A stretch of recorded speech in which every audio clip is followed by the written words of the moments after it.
Take a deep breath in. And as you breathe in a resourceful feeling of relaxation.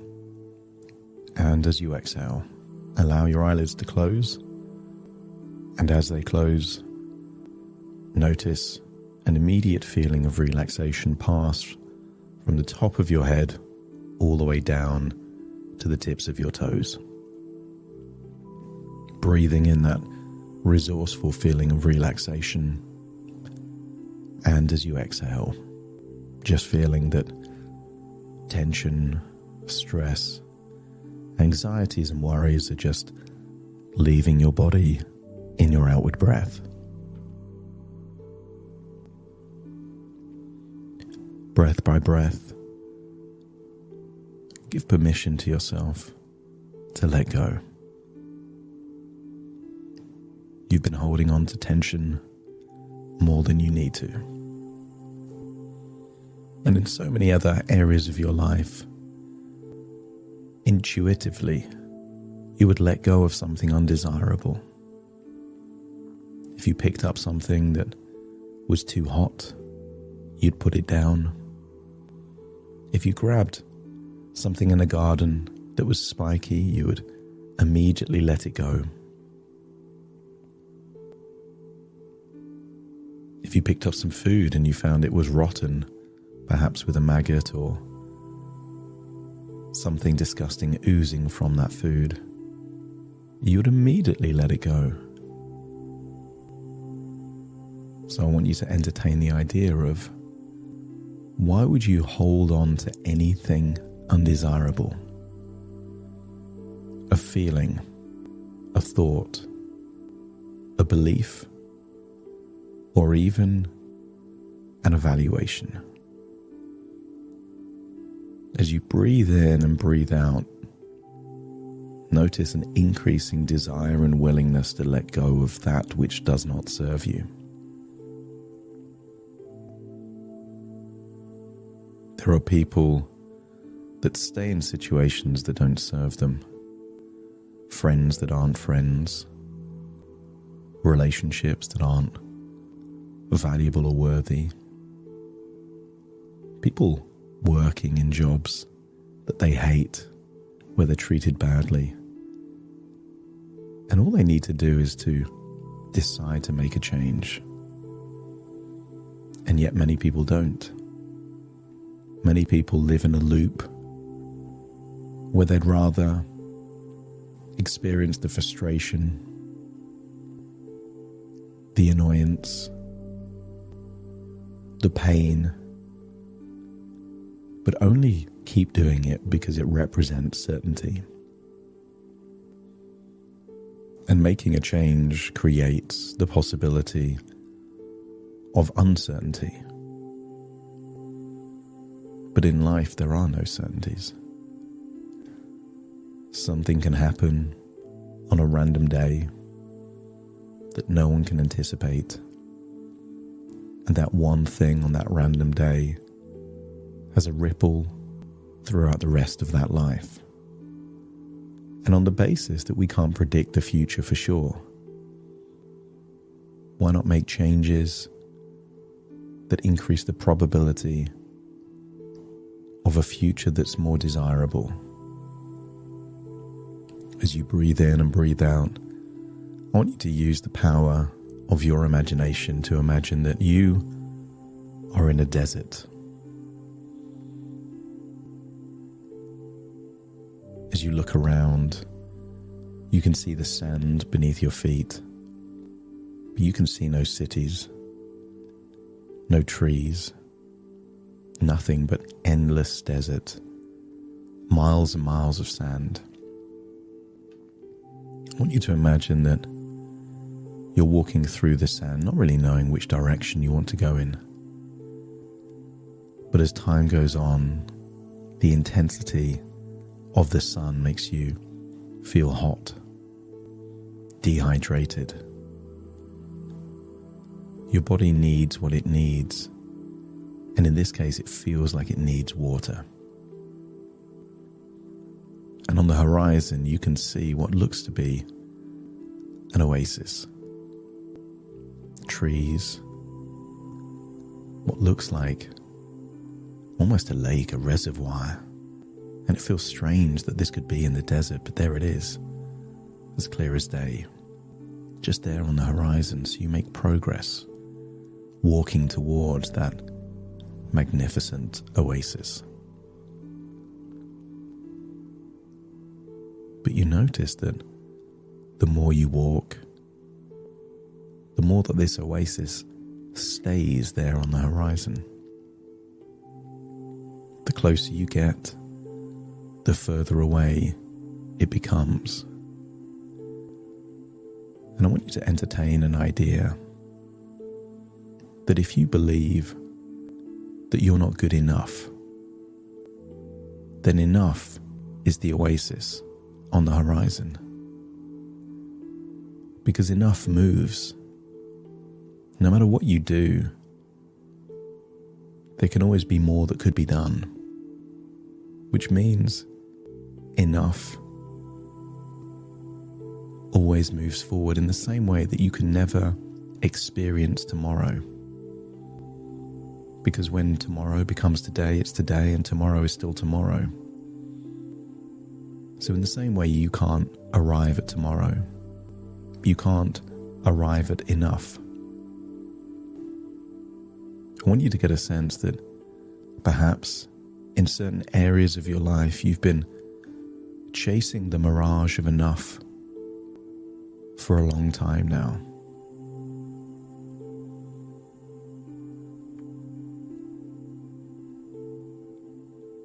And that mirage will keep moving, always to be on the horizon, looking desirable, looking appealing,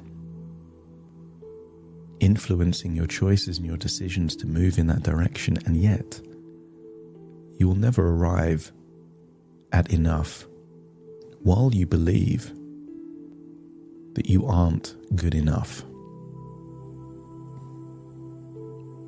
I want you to get a sense that you're feeling really thirsty here in this desert.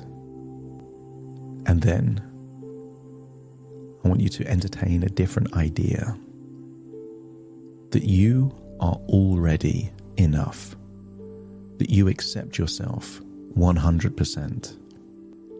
And just because you're good enough doesn't mean you can't get better. But if you're now willing to accept that you are already enough, let me know by nodding your head. And as you accept that to be true, I want you to look down at your feet. And you can see a large glass of the most delicious looking water that you've ever seen. Imagine drinking that water and then realizing that rather than chasing a mirage on the horizon, all it takes for you to realize that you're already enough is to be grateful for who you already are and what you've already accomplished. In which case, the enough is already with you. As you imagine drinking that amazing water, I want you to think of just one other time where you did something that exceeded your expectations about yourself. And once you've done that, again, look down at your feet. There on the sand is another full glass of water. The thing you've been chasing has already been with you. It just requires you to evaluate the successes you've already had in your life and the things you're most grateful for. And now I want you to imagine that you're in a meadow, a beautiful lush meadow, but there are clouds in the sky. And again, there on the horizon is a rainbow. And you've heard stories. You've heard stories that leprechauns would bury gold at the bottom of a rainbow. And I want you to imagine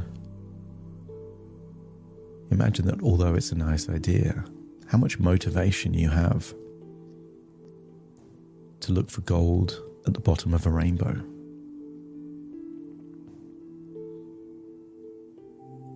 As a child, perhaps you did look for gold at the bottom of a rainbow, and just like the mirage, you can never capture a rainbow. It always moves. It moves in proportion to your eyes and the diffraction of light in water. In the same way you can't hold on to a rainbow, you can't find the gold at the bottom of a rainbow. And yet you don't even invest any time attempting, because you know the goal doesn't exist. And trying to find validation from other people's opinion of when you've done enough is like that gold at the bottom of a rainbow. It doesn't exist. Because if you truly believe you're not good enough, even when people say nice things, you tend to reject them. I want you to take on a new belief. The new belief is that although you like it, when you get praise, recognition, appreciation, acknowledgement, you don't need it. There is only one person's acknowledgement, validation, recognition you need, and that's your own. And I want you to acknowledge one thing you're proud of in your life. And as you can recall that thing that you're proud of, that you know that you did a good thing, just let me know by nodding your head. And as you acknowledge that thing that you did, that you feel was a good thing, I want you to look down at your feet in that meadow and see a large gold coin. I want you to get a sense that you don't need to chase enough, and you don't need to chase validation, because all of these things are already within you. All that's required is the validation of yourself, the acknowledgement from yourself, and the evaluation of what you've already done and already are capable of. And I want you to get a sense that the more you acknowledge what you've done and what you're proud of, don't be surprised if that creates more motivation, inspiration, and desire to do even more. It is no longer about what you have to do. It's what you get to do. You get to decide what's valuable in your life. But set the goals based on what will make you happy, what will make you proud, not the possible opinions and viewpoints of other people. There in that meadow, I want you to be joined by someone else. I want you to invite that inner critic to join you there on that meadow. The voice in your head that whenever you're celebrating something comes up with a, yeah, but, and then dilutes your accomplishment, your achievement. In fact, we can encourage them by you imagine shouting in that meadow something you're very proud and happy with.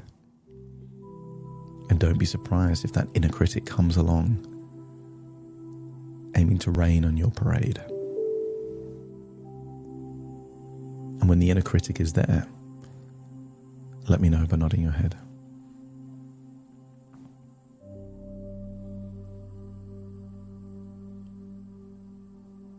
I want you to thank that inner critic for their positive intention. I want you to thank them because they have a pure positive intention. I want you to look at them and thank them, not for what they've done, which has caused a lot of frustration, but for the intention that's positive for you to raise your standards, to improve, to get better. And as you thank them, and they acknowledge your thanks, let me know by nodding your head.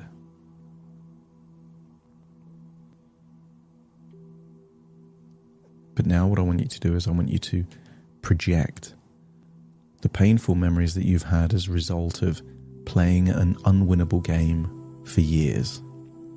The frustration, the fatigue, the feeling that you're not good enough, which has affected your confidence and self-esteem. Project all of those memories and thoughts straight into the mind of this inner critic. Sometimes all that it takes for a change to take place is for intention and reality to collide. And as you create that collision, notice the facial expression of this inner critic is changing. And if they seem sad, perhaps remorseful, shocked perhaps, let me know by nodding your head. I want you to ask them if it's okay if I communicate with them directly. And if they do, let me know by nodding your head.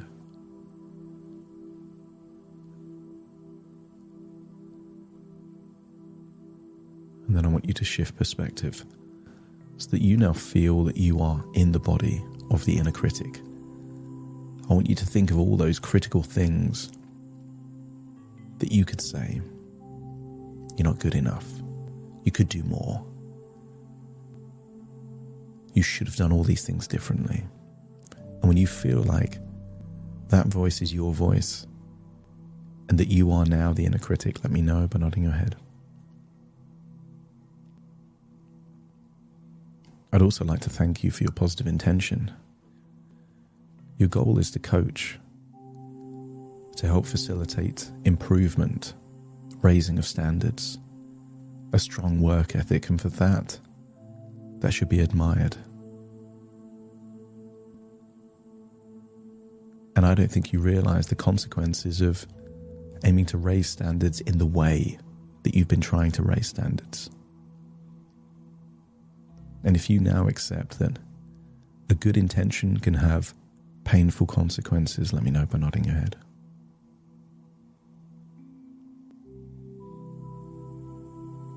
You learned this way of aiming to raise standards as a child through those people that you respected the most.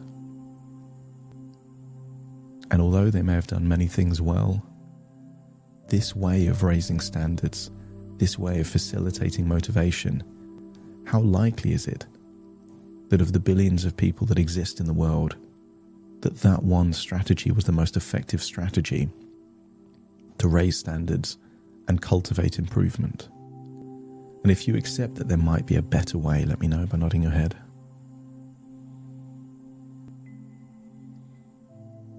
I wonder what it might be like for you to try a different approach. That instead of criticizing, you try encouragement. Instead of picking faults, we share genuine feedback to refine and improve. The best coaches in the world are brutally honest, but very fair. They're encouraging, supportive, nurturing. And if you feel that you could help to raise standards and have that motivation to improve without projecting this false idea of not being good enough, not being worthy, but instead through the lens of you've already done so well, and what if we can do even better? And if you're happy to try this encouraging style as the main way in which you facilitate improvement, compliments, acknowledgement, validation, you'll notice that you create the very thing that's being chased for a long time now. In fact, I want you to try and do this now. Think of one thing that is complimentary or encouraging. And as you think of that thing, notice that feelings of motivation increase. Feelings of self-belief and confidence increase. And if you accept that this might be a better way, let me know by nodding your head.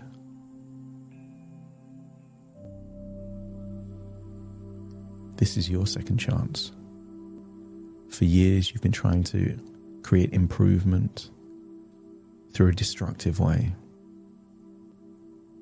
This is your redemption. This is your ability to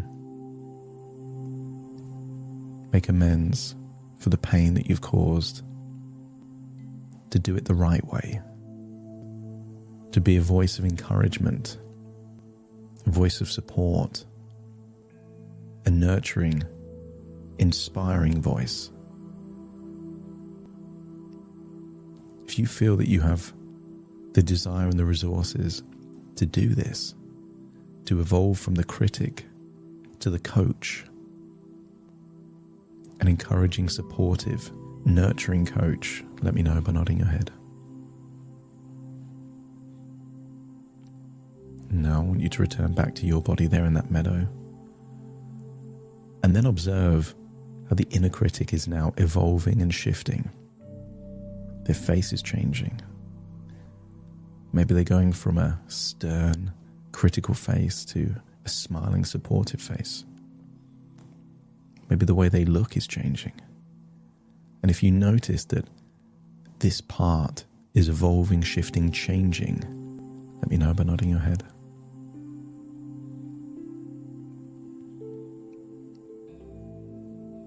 This part has always had a good intention for you.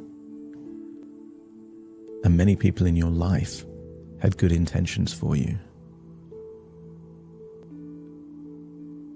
But they say the road to hell is paved with good intentions.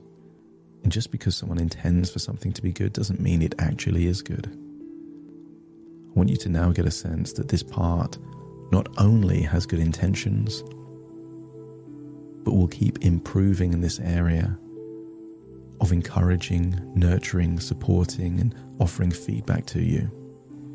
You already feel good enough. This is just a way for you to grow, develop, learn, and get better. Not because you have to, but just because it's good to grow and evolve and learn and become stronger and have more choices. I want you to give a hug to what was your inner critic and now is your coach. Tell them that you believe that they can help you take your life in the very direction that you want to take it. And if you believe they've changed and will help you in this way, let me know by nodding your head.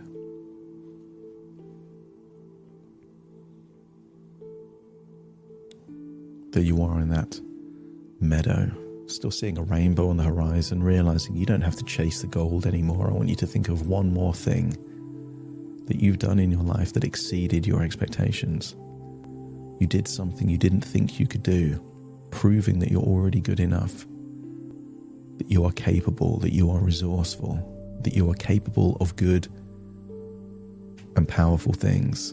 And as you recall that, again, look down and see there is another gold coin. The days of chasing mirages and pots of gold are over. Everything you need is already within you.